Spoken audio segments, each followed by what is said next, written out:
Bonjour. Est-ce le bon moment pour investir sur le Bitcoin? C'est ce que nous allons voir dans l'analyse du jour. Mais avant de commencer, n'oubliez pas de vous abonner, de mettre un petit pouce bleu et de laisser un commentaire.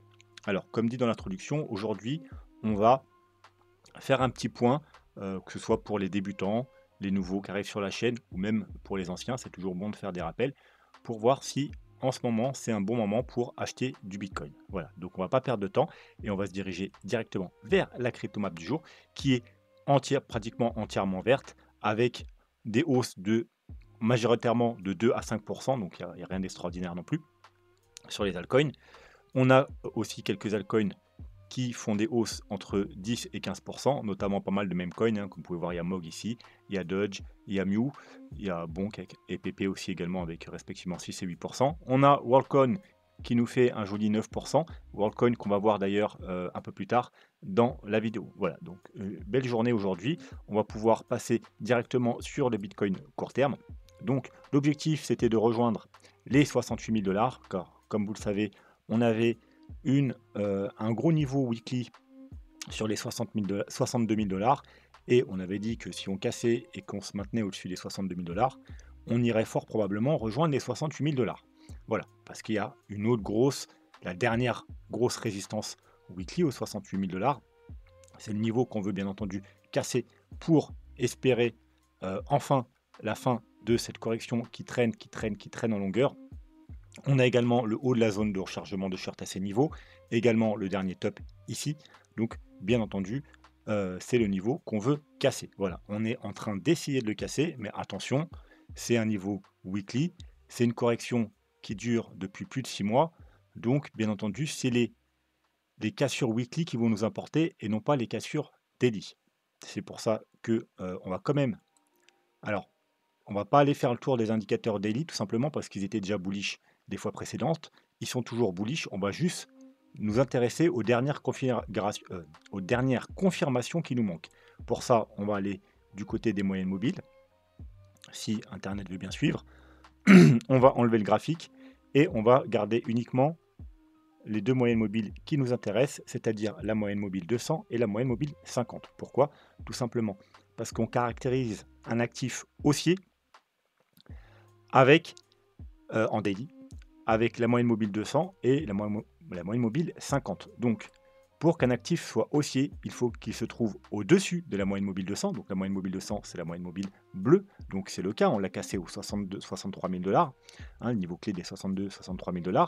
Mais également, il faut qu'il soit sous Golden Cross. Une Golden Cross, c'est quoi? C'est lorsqu'on a un croisement de la moyenne mobile 50 et de la moyenne mobile 200 à la hausse. Donc, comme ici, la dernière fois que ça s'est produit, c'était en octobre 2023. Vous voyez que là, on était passé sous la moyenne mobile 50, sous la moyenne mobile 200 qui avait fait résistance. On avait eu une death cross et pour avoir double confirmation, alors la première c'était ici, hein, lorsqu'on est repassé au-dessus de la moyenne mobile 200. Et là, on a eu la confirmation quand on a eu notre golden cross. Et ensuite, on a pu avoir cette jolie hausse. Puis, on a encore une fois recassé là. On a eu la death cross. Donc, cette fois, on a une première confirmation, mais vous voyez qu'on l'avait eu également ici, sauf qu'on était toujours sous death cross, ce qui est encore le cas. Donc, pour avoir la deuxième confirmation et espérer avoir un joli mouvement comme celui-ci ou comme celui-ci, pareil ici, vous voyez, on était sous la moyenne mobile 200, death cross, du coup on est revenu faire un pullback, mais après, tac, tac, tac, tac, tac, là, on est passé au-dessus de la moyenne mobile 200, on est venu faire un pullback, on a eu la confirmation, un pullback, donc très bon niveau d'achat, nous on était là, on était présent, hein, on a acheté ce niveau, rappelez-vous, très peu on l'a acheté d'ailleurs, beaucoup ont paniqué, mais vu qu'on avait eu la confirmation, on était plutôt serein, et puis on a pu avoir cette hausse jusqu'à cette correction, et voilà, hein, donc ici, on attend la troisième fois de ce bull market, la troisième confirmation pour espérer bien, une troisième jambe haussière. On a pu avoir une jambe haussière ici, une jambe haussière aussi, et là on attend théoriquement la dernière jambe haussière de ce bull market. Voilà, mais pour l'instant, on n'a pas... alors on est plus bearish, hein, bien entendu, vu qu'on a aussi la moyenne mobile 200, mais on n'est pas non plus totalement bullish parce qu'on n'a pas encore eu la confirmation de la Golden Cross. Donc ça va aller pour les indicateurs weekly. On va repasser rapidement sur ce graphique weekly. Donc, on est en train de casser. Alors, bien entendu, hein, si on regarde en daily, on a déjà confirmé la cassure de ce bull flag, mais c'est surtout pas un bull flag daily, hein. Il dure depuis le mois de mars, c'est un bull flag weekly. Donc c'est la clôture weekly qui va nous intéresser. Donc on est en train de le casser, une belle cassure. Mais bien entendu, il faudra confirmer. Donc il faudra déjà valider dimanche soir au-dessus des 66 400 $. Et ensuite, il nous faudra une bougie de confirmation. Voilà, pour éviter, on pourrait toujours se trouver dans le scénario d'un fake out, hein. Vous voyez, on pourrait très bien réintégrer là, ou la semaine prochaine, réintégrer, et on n'aurait pas nos confirmations. Ouais, là, on avait fait également une mèche, on avait réintégré, on avait fait une mèche et on avait réintégré. Bon, là, pour l'instant, c'est quand même une belle cassure. Voilà, mais la semaine n'est pas terminée. Par rapport à ce que je vous parlais la dernière fois, rappelez-vous, au moment de la cassure, on pouvait avoir des doubles fake out. C'est exactement ce qui s'est passé. Regardez, là, on a cassé, et puis on est tellement, on est revenu en dessous, on est venu chercher tous les potentiels, ceux qui étaient rentrés sur des petits time frames. Ils avaient probablement, voyez, à la cassure ici, ils achètent la cassure, ils avaient probablement mis leur stop ici, sous ces niveaux-là. Vous voyez, un beau niveau visible. On est venu chasser, vous voyez la mèche là, on est venu chasser, et puis ensuite on est remonté. Double fake out par le haut, fake out par le bas, et ensuite ça part. Ça fait quoi? Ça permet de laisser le plus grand nombre de côté, hein, ceux qui sont sur les petits time frames pour attendre la cassure de ce canal, eh bien, et qu'ils ont mis un petit stop assez serré en dessous de ces niveaux-là, ils ont été sortis, et puis ensuite on peut monter tranquillement. Voilà, donc maintenant on va faire un tour du côté du petit scénario Elliott Wave. Alors je vous rappelle, si vous êtes nouveau sur la chaîne, allez absolument voir le tuto sur les vagues d'Elliott, ça vous permettra de comprendre ce que je raconte, mais également de comprendre ce que tous les analystes qui utilisent les vagues d'Elliott vous racontent, tout simplement. Si vous voulez soutenir la chaîne aussi, vous pouvez voir les autres vidéos, faire une petite donation en crypto-monnaie, utiliser les liens d'affiliation qui se trouvent là, c'est que des plateformes que j'utilise personnellement, soit pour trader, soit pour investir sur les cryptos. Et pour vous diversifier, c'est très important de se diversifier. Trade Republic, pour moi, la meilleure plateforme pour investir sur les marchés traditionnels, la plus simple et la moins chère. Donc, scénario Elliott Wave. On a deux scénarios tout simplement parce que on peut avoir bottom ici, hein, sur la mèche ici, ou on peut avoir bottom ici un peu plus haut. Alors je ne vais pas expliquer aujourd'hui pourquoi, on l'a déjà fait dans des vidéos précédentes. Voilà, sachez que, alors ça ne changera pas grand chose au final, on a vraiment une petite sous-vague de différence. Donc, la dernière fois, je vous avais déjà donné les objectifs pour ce scénario. Hein, c'est voilà, les objectifs, ça veut dire, on est, alors je vous rappelle, hein, s'il y a des nouveaux, on est dans une tendance haussière, un bull market, donc en 5 vagues, 1, 2, 3, 4, 5. Comme je vous disais, on a eu une première vague haussière, une correction, une deuxième vague haussière, une correction, et on attend une dernière vague haussière, hein, qu'on a déjà entamée théoriquement, si on a bien trouvé les bottoms ici, hein, chose qui n'est pas encore totalement confirmée. Si on arrive à casser les 68 000 $ weekly, ce sera plutôt bon signe. Mais pour l'instant, voilà, on est encore en train d'attendre les confirmations. Quoi qu'il en soit, on a fait une première vague, une deuxième vague, et là on est potentiellement dans cette troisième vague, hein, donc j'ai déjà mis les targets ici. Alors attention, c'est les targets minimum, minimum, minimum. Voilà, donc bien entendu on pourra aller beaucoup plus haut. Donc les targets en rose, la target en rose se situe entre les 86 et les 95 000 $, c'est les targets pour ces sous-vagues. Et les grosses targets en jaune là, hein, c'est-à-dire 80 000 jusqu'à 120 000 et une target intermédiaire autour des 100 000 $, c'est la target pour ces grosses vagues jaunes. Voilà, donc vous voyez que vers ici, vers les 100 000 $, on a une confluence, il faudra être prudent. Moi je pense qu'on va aller beaucoup plus haut. Pourquoi? Parce que comme je vous l'ai déjà expliqué, 100 000 $, c'est une target trop facile, beaucoup vont prendre les profits.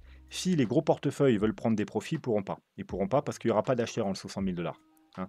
Les acheteurs vont venir lorsqu'on va casser 100 000 $. C'est à ce moment-là qu'on va parler du Bitcoin partout, aux infos, partout. On va parler partout du Bitcoin. Quand le Bitcoin va casser 100 000 $, s'il casse 100 000 $, bien entendu, on va en parler partout. Et c'est là qu'il y aura des nouveaux arrivants, parce que c'est là qu'il va y avoir des nouveaux articles dans tous les médias. Bitcoin à 200 000, Bitcoin à 500 000, Bitcoin à 1 million. Voilà. Et c'est là qu'il va y avoir des nouveaux entrants, du 109. Et c'est à ce moment-là que les gros portefeuilles, quand le 109 il va arriver, ou quand on va casser les 100 000 $, quand on va dépasser les 100 000 $, que les gros portefeuilles pourront prendre des profits, parce que eux, ils ont des grosses liquidités à faire partir, et donc il faudra beaucoup de monde qui arrive pour leur acheter leur Bitcoin. En dessous de 100 000 $, c'est pas là que les gens vont arriver. C'est là où les gens vont prendre des profits. Même ceux qui ne sont pas gros portefeuilles, il y en a qui vont prendre aux alentours des 100 000 $ des profits. Donc tout le monde ne pourra pas prendre ses profits aux 100 000 $. Donc pour pouvoir prendre des profits à partir et au-dessus de 100 000 $, il faudra bien des nouveaux arrivants. Et ce qui ne se fera seulement quand on va casser les 100 000 $. Donc pour moi, ces targets-là sont plus à privilégier autour justement des 130 000 $. Ça me paraît pas mal. Bien entendu, on pourrait aller plus haut. Ça dépendra, ça aussi, de la liquidité des marchés, de l'économie, de la géopolitique, etc. La puissance de cette vague va dépendre de paramètres autres que crypto-monnaie. Bon, c'est pas le propos de la vidéo aujourd'hui. Quoi qu'il en soit, voilà, les targets ici. J'ai fait du coup les targets maintenant ici, même plus précises hein, pour le deuxième scénario en cas de bottom ici. Ça change pas grand-chose, on a une sous-vague de décalage. Hein.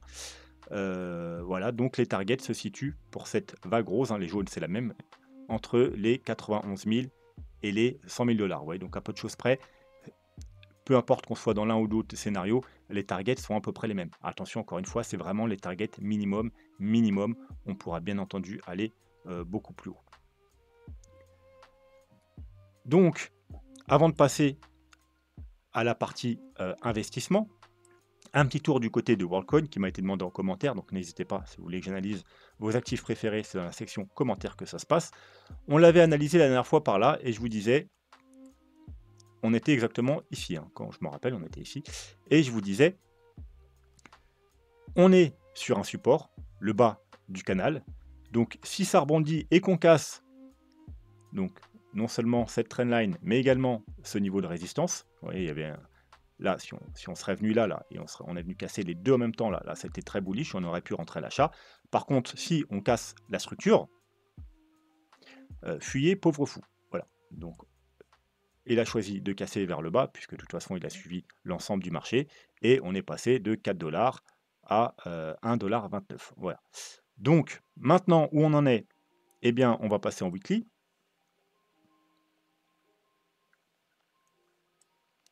Donc, on va même rester en daily pour le moment.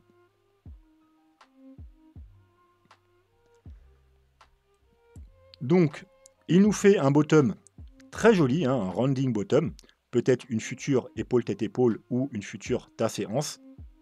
Quoi qu'il en soit, là à l'instant T, c'est pas le moment d'acheter puisqu'on est sur une grosse résistance. Vous pouvez voir que si le graphique veut bien charger, ce niveau-là, alors j'ai peut-être repassé le moment weekly, il sera plus pertinent. Voilà, ce niveau-là est très important. On a, vous voyez, le bas de la petite zone ici, qui a fait résistance ici. Là, elle a été travaillée, là encore, et encore une fois, c'est là qu'on bloque. Et puis, il y a le haut avec la mèche ici, les bases ici, la mèche ici. Voilà, donc c'est deux niveaux très importants qui sont les 2 $, 2,30 $, 40 et les environ 3,30 $. Donc là, bien entendu, c'est pas le moment d'acheter. Il faut au minimum attendre la cassure de ce niveau. Mais personnellement, alors là, c'est juste moi. Hein. Donc, comme je vous disais, avant de vous dire la suite, on a un beau rounding bottom.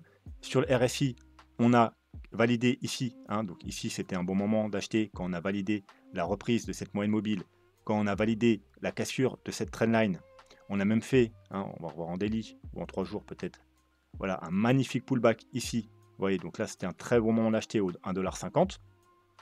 Maintenant, c'est plus trop le moment d'acheter pour le moment. Moi, j'attendrais. Alors, on avait également des divergences daily, même des divergences weekly. Vous voyez, on fait plus bas, plus bas, plus bas, et là, on fait plus haut, plus haut, plus haut. Hein. Double divergence weekly. Il y avait également des triples divergences daily, je crois. Donc, c'est pas mal ce qu'il fait, c'est joli. Maintenant, voilà, faut valider la cassure de ce niveau pour espérer rejoindre ce niveau. Et si on casse ce niveau, c'est plutôt bon signe. Il faudra s'attendre à une continuité haussière. Alors, personnellement, qu'est-ce que je ferais si je voulais rentrer sur WorldCoin? J'attendrais deux hypothèses. Soit on a un rejet de cette zone ici. Mais si le Bitcoin continue à monter, il va probablement monter comme les autres. Mais bon, admettons, j'ai un rejet par ici et revenir tester ces niveaux-là. Hein, les 1,80 $. Pourquoi? Parce que ça nous ferait une épaule, une tête et une potentielle épaule. Hein. Donc acheter vers le bas de l'épaule, mettre un stop ici par exemple. Ou attendre la validation, c'est-à-dire on attend que l'épaule se forme et quand on revient ici, on achète la cassure. Voilà. Ou, deuxième scénario, ça monte. Ça vient rejoindre ce niveau, espérer un rejet et revenir tester ce niveau, ce qui nous ferait quelque chose comme ça. Hop, et ce qui nous ferait une tasse et une anse. Et bien entendu, racheter là. Alors théoriquement, le stop doit se placer en dessous, mais vous pouvez prendre un niveau important comme celui-ci et mettre un stop, voilà, ou même en dessous, voilà, en dessous de ce niveau-là. Hein, si vous voulez pas un stop aussi large, au moins un stop, mais il ne faut pas mettre un stop trop serré, bien entendu. Et racheter ce niveau-là, ou les plus prudents, acheter la validation ici. Voilà. Mais bien entendu, vous aurez un meilleur prix ici. Et c'est un gros niveau de support. Donc si on vient là, on a un rejet ici. Pour moi, ce serait le meilleur scénario, la meilleure opportunité.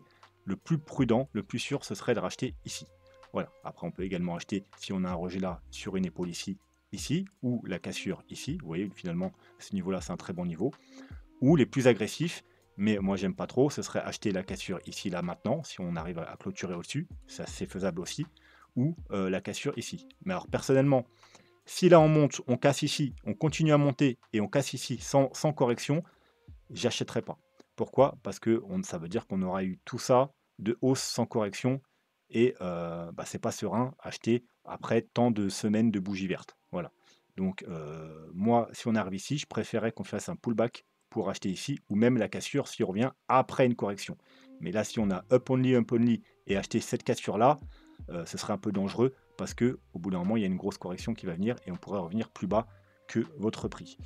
Voilà, donc WorldCoin, c'est une structure bullish, mais attention, à l'instant T, on est sous une grosse résistance. Donc, ce n'est pas le moment d'acheter. Il faut au moins qu'on casse ce niveau en weekly, voire qu'on fasse une des hypothèses que je vous ai données. Bon, je sais qu'on n'y voit plus rien ici, mais une des hypothèses que je vous ai données précédemment. C'est-à-dire soit racheter ici, soit racheter quand on revient casser ici, soit acheter un pullback ici ou la cassure ici tout simplement. Voilà. Donc maintenant, on va passer à ce qui nous intéresse aujourd'hui.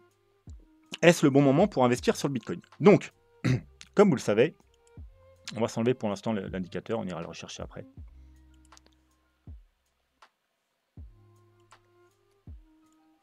Personnellement, et là moi j'ai parlé juste personnellement, parce que moi j'étais là au bon moment, alors il y a beaucoup de gens qui me suivent sur la chaîne qui étaient là au bon moment, j'investis uniquement dans vraiment au meilleur prix. Ça veut dire que moi j'investis ici, j'investis ici, j'investis ici. Voilà, alors j'investis pas ici parce que j'étais pas encore là, mais sinon j'aurais investi ici aussi. Voilà. Alors, et donc j'investis pas ici, j'investis pas ici, j'investis pas ici, et j'investis pas non plus ici. Voilà. Maintenant, effectivement, tout le monde n'était pas présent à ce moment-là, ou vous étiez présent, mais vous suiviez peut-être les mauvaises personnes, vous étiez débutant, vous aviez peur parce qu'on était en tendance baissière, etc. Et c'est tout à fait compréhensible et tout à fait normal. Vous ne suiviez pas ma chaîne, par exemple, donc dans ce cas-là, c'est tout à fait normal que si vous étiez débutant à ce moment-là et que vous ne suiviez pas les bonnes personnes, que vous n'avez pas acheté ici. Et donc maintenant, vous vous demandez si c'est le bon moment d'acheter maintenant, puisque ces derniers jours, on commence à voir la cryptosphère qui se réveille et qui devient bullish. Hein, comme d'habitude, toujours un peu en retard. Hein. Depuis 2-3 jours, ils sont bullish. Nous, on est depuis plusieurs semaines. Gros mouvement en approche, explosion proche, Bitcoin bullish, bientôt la résolution. Et puis bien entendu, on a racheté. Hop. Alors, comme je vous dis, j'investis plus, mais on continue à trader. On avait un niveau d'achat ici, on avait un niveau d'achat ici, aux 54 000 $. C'est d'ailleurs là où j'ai mon dernier trade, 54 125 $. Donc, pour l'instant, très joli de 171%. Et on avait aussi racheté ici, aux alentours des 60 000 $. Et même, on avait un niveau aux 59 000 $ par rapport, bien entendu, au plan Elliott Wave. On a toujours, il est toujours là, le niveau d'achat. Il n'a pas bougé. Voilà, on avait deux niveaux d'achat dernièrement, voilà, aux 59 000, celui-là on n'a pas atteint, 57 000, mais on avait, voilà, le niveau d'achat parfait ici. Donc, personnellement, j'investis plus. Et j'investis plus depuis la cassure des 31 000 $. Ça ne veut pas dire que j'achète pas, puisque je prends des trades. Voilà, pour profiter de cette hausse sur le court terme, je prends des trades haussiers sur chaque petite correction.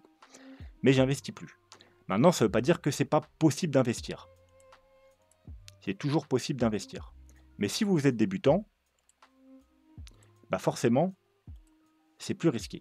Voilà. C'est-à-dire acheter ici, c'est comme si vous aviez acheté ici, c'est comme si vous aviez acheté ici, c'est comme si vous aviez acheté ici. Forcément, les gains seront moindres et si vous sortez pas au bon moment, bah, vous risquez ensuite, si ça se retourne assez vite, hein, vous voyez comme ici ou comme ici, et bien que plus tard, le bitcoin repasse même en dessous de vos prix d'achat sans que vous ayez fait de gain. Voilà, donc ça, faut en être conscient. Alors, les influenceurs sont en train de passer bullish, voire très bullish. Donc certains, j'entends souvent les gens qui disent oui, quand tout le monde est, quand tous les gros influenceurs, quand toute la masse est bullish, il faut être bearish parce qu'il faut toujours faire l'inverse de la masse. C'est faux, hein. Ça marche régulièrement, mais ça marche pas en bull run. Pourquoi? Parce que quand on commence à être haussier, les gens ils commencent à être haussiers, eh bien, bon, des fois ils ont tort hein, quand c'est pas le bon moment, mais quand on arrive en bull run, eh bien ils ont raison. Et ils ont raison pendant plusieurs mois. Jusqu'à ce que le marché se retourne. Et là, ils ont tort parce que eux, par contre, ils n'arrivent pas à avoir les signaux de retournement, de fin de structure. Et du coup, au bout d'un moment, ils vont avoir tort. Et ils vont piéger leur abonné. Hein, notamment, hein, rappelez-vous, ici, il y en a certains, que je tairai le nom, qui ont sorti des roads 10 ou 100K à ce niveau-là. Hein, voilà. Et puis ensuite, ils se retrouvaient avec 2K au lieu de 100K. Bref. C'est pour ça que c'est pas le bon moment pour investir si vous êtes débutant. Mais je comprends, vous voulez pas attendre le prochain bear market, le prochain bon niveau pour acheter et vous voulez investir. Alors c'est possible, mais il faut bien entendu être précautionneux. C'est-à-dire ne pas forcément mettre tout l'argent que vous voulez investir. Sauf si c'est une petite somme et que vous avez ça vous dérange pas de la perdre. Voilà, vraiment, mais vraiment pas comme on le dit, oui. En crypto ou en investissement, il faut investir seulement ce qu'on est capable de perdre, etc. Voilà, ça c'est des phrases toutes faites. Non, là vraiment, si vous avez une très petite somme et que vraiment vous n'en avez pas besoin et que, comme si vous alliez au casino, ça veut dire si vous perdez tout, c'est pas grave, là ok. Mais sinon, je vous conseillerais de ne pas investir tout l'argent que vous voulez investir. D'investir, par exemple, je sais pas, que la moitié et bien garder l'autre moitié pour le prochain bear market parce qu'il y a des chances que ça se passe mal. Il y a des chances que ça se passe mal.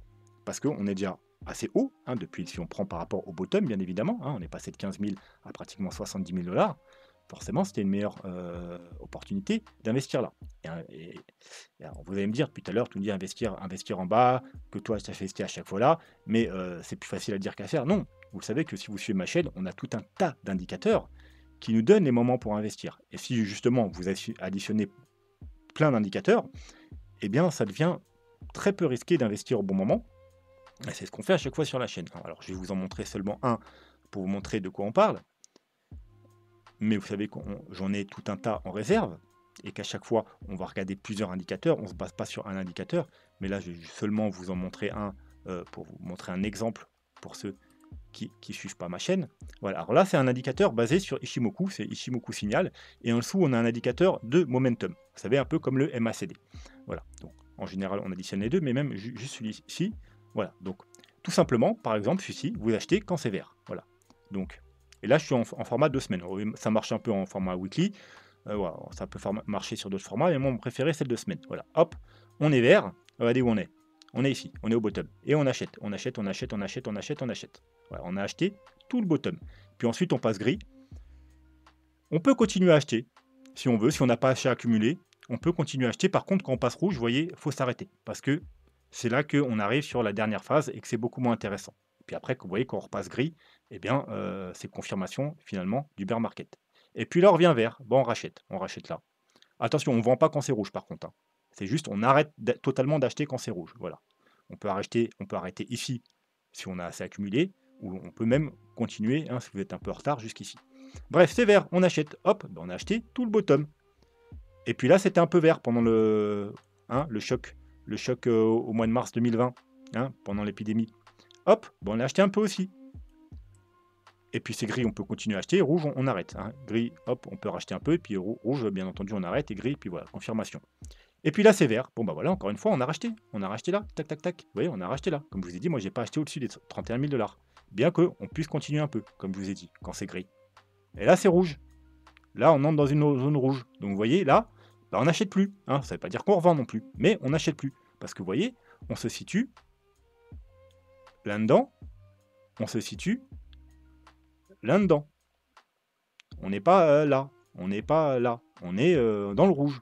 Ça veut dire que ça peut durer encore très longtemps et qu'on peut aller beaucoup plus haut, hein. On peut aller à 80, 100, 120, pourquoi pas 200 000 $, voire même plus haut, mais on ne sait pas.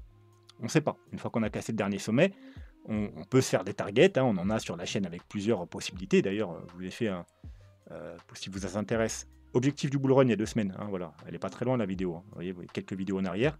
Vous avez avec plusieurs façons de faire les objectifs du bull run. Mais en tout cas, vous voyez bien que ce n'est pas forcément la meilleure période pour acheter. Donc voilà, il faut attendre un nouveau bear market et qu'on soit vert. Quoi qu'il en soit, comme je vous ai dit, si vous voulez quand même acheter, prudence, ne mettez pas tout votre capital. Et alors, il y a plusieurs possibilités.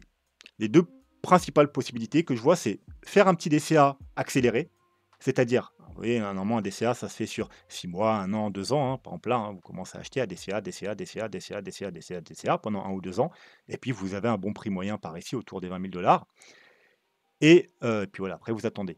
Là, vous ne pouvez pas faire un DCA sur 6 mois, 1 an, parce que dans ces temps-là, il y aura probablement la fin du bull run et vous allez du coup accumuler vers le top. Et le prix ne sera pas intéressant. Et si vous ne sortez pas très vite, hein, c'est pas au bon moment, eh bien ça va vite aller en dessous de votre prix moyen d'achat.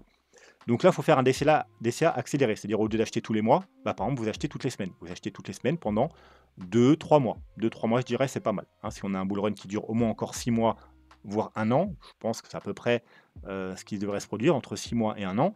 Eh bien, si vous achetez par exemple pendant 3 mois, voilà, vous allez acheter à un prix intéressant. Ça veut dire, si on monte, on monte, on monte, bah, vous allez acheter dans la montée, mais avec un prix moyen. Si on monte et puis on redescend, et puis on monte, on redescend, ou si on descend même maintenant, et puis qu'on remonte, bref, quoi qu'il en soit, vous aurez un prix plus ou moins intéressant, lissé sur 3 mois. Et puis ensuite, vers la fin du bull run, dans 6 mois, 1 an, normalement, le prix sera bien au-dessus de votre prix moyen d'achat.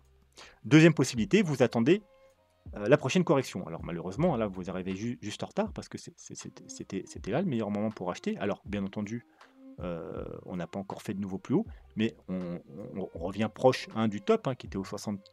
Ouais, la zone de top, c'était aux alentours. On a eu un top au 74, mais la zone de top ici, vous voyez qu'il y a un gros niveau où on est venu buter ici un nombre incalculable de fois vers les...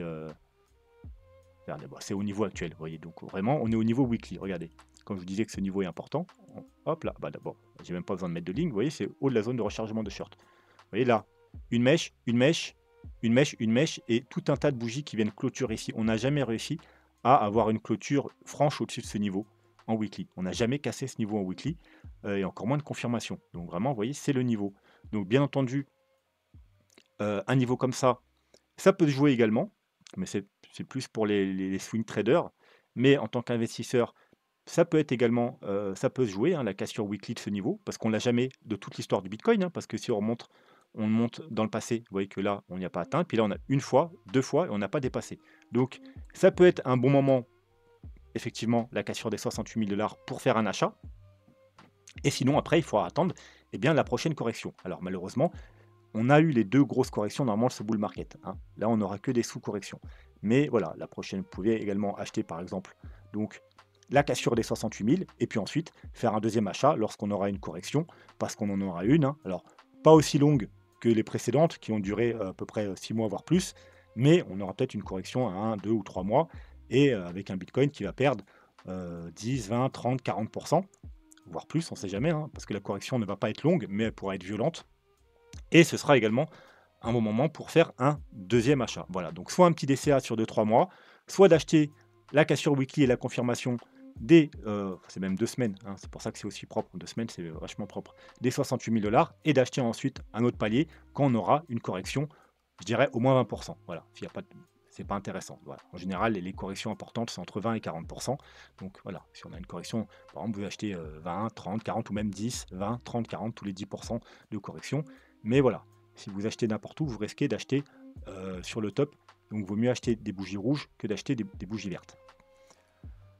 Voilà, et quoi qu'il en soit, le plus important, ce sera surtout de prendre des profits lorsque on aura les signaux, excusez-moi, de fin de structure, puisque, comme je vous ai dit, les influenceurs vont avoir raison jusqu'au moment où ils auront tort. puisque ils sont toujours extrêmement bullish, beaucoup trop longtemps et surtout quand on arrive sur les tops, c'est là où le moment où tout le monde est le plus bullish et puis c'est là qu'il faut être très prudent et qu'il faut penser à prendre des profits. Alors depuis tout à l'heure, on parle du bitcoin, bien entendu. Par contre, si vous voulez investir sur les altcoins, eh bien, c'est une toute autre histoire. Là, effectivement, il y aura des gains beaucoup plus importants à faire puisque les altcoins, beaucoup d'altcoins ont pris très cher. Alors si on prend par rapport au graphique du Bitcoin, hein, vous voyez, le Bitcoin, il a bottom ici, là il est là, certains altcoins sont là, voire même ils sont encore plus bas que les bottoms de 2022. Voilà, ou alors ils sont un tout petit peu plus haut, voilà, et en gros ils sont dans cette zone-là, donc, ou voire même un peu plus bas. Donc il y a des altcoins qui ont des prix très intéressants, mais comme je vous le répète à chaque fois, la plupart des altcoins qui étaient déjà présents à l'ancien bull run ne vont pas faire de nouvel ATH. Donc, il faut être très prudent pour la prise de profit. Et notamment, il faudra, comme je vous dis à chaque fois, prendre des profits dans la zone de rechargement de short. Un exemple, on m'a demandé, on avait, rappelez-vous, analysé RIF il y a quelques temps.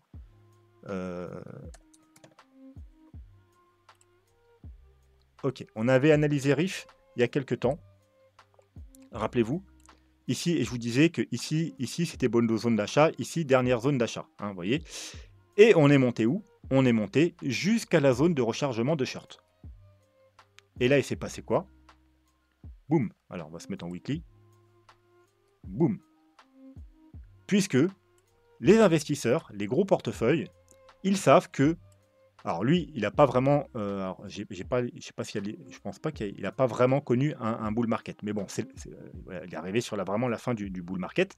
Mais c'est le même principe. Vous admettons que c'est un autre altcoin, voilà, qui a ces structures-là. Hop, il commence à pumper. Donc lui, il a pumpé avant tout le monde. Mais voilà, là, mettons, ce serait une fin de bull run. On arrive sur une zone de rechargement de short. On prend des profits. Hein. Je ne vous demande pas de tout vendre, mais il faut prendre des profits parce que c'est ce qui va se passer sur pas mal d'altcoins. Lorsque on arrivera dans les zones de rechargement de short, eh ben, il y aura des prises de profit parce qu'il y a une bonne partie des altcoins qui ne vont jamais refaire de nouveaux sommets et qui vont s'arrêter dans leur zone de rechargement de short, voire pour les plus bullish, vont venir faire des proches du double top, comme ça arrivait sur pas mal d'altcoins lors du cycle précédent, mais rares ceux qui vont faire des nouveaux sommets. Voilà. Donc, il faudra être très prudent sur ça et prendre des profits au bon moment. Voilà. Donc, n'hésitez pas. Donc là, par exemple, RIF, voilà, il fallait prendre des profits ici, comme je vous l'avais dit, maintes et maintes fois. Parce que là, voilà, là, on ne sait pas ce qui va se passer sur RIF. Hein. Maintenant, ok, il vient faire un pullback sur la trendline, il pourrait très bien repartir, mais il pourrait aussi aller faire des nouveaux plus bas. Voilà. Donc si vous n'avez pas pris de profit là, c'est dommage, parce que, alors, bon, en partant du bas, il y a quand même presque 2000% de hausse, et même en partant de la zone d'achat d'ici, ça fait quand même un très joli 580% de hausse. Donc c'est quand même dommage de ne pas prendre de profit, parce que maintenant on revient sur les prix d'achat. Voilà, donc c'est pour ça, n'hésitez pas à me demander d'analyser vos altcoins préférés, comme ça je pourrais vous tenir au courant, vous mettre à l'avance les zones de rechargement de short, etc. Et ensuite vous pourrez les remettre sur votre graphique et prendre des profits au bon moment, parce que beaucoup vont se faire piéger sur les altcoins, ils vont pas prendre de profit, ils vont attendre des nouveaux sommets, et ça ne viendra jamais, et puis au final ça va rechuter, et vous savez que les altcoins ça peut chuter très fort, hein, la preuve en est comme ça, et ils vont se faire piéger du coup, à devoir garder l'altcoin tout le bear market, ou alors même devoir le revendre à perte, alors qu'ils auraient pu faire des très jolis gains. Voilà, allez, on va s'arrêter là pour aujourd'hui. J'espère que la vidéo vous a plu. Lundi, on se retrouvera pour l'analyse weekly. On en saura un peu plus sur les confirmations. Si on arrive à casser ce niveau des 68 000 $, bien entendu, il faudra attendre la semaine d'après pour les bougies de confirmation, mais ce sera déjà une très bonne chose si on clôture la semaine au-dessus des 68 000 $. Ce sera déjà un signal très positif. Voilà, sur ce, on va se laisser là. N'hésitez pas, si vous avez des questions, à vous abonner si ce n'est pas déjà fait, à mettre un petit pouce bleu pour soutenir la chaîne. Sur ce, moi je vous souhaite un très bon week-end et je vous dis à lundi. Tchuss!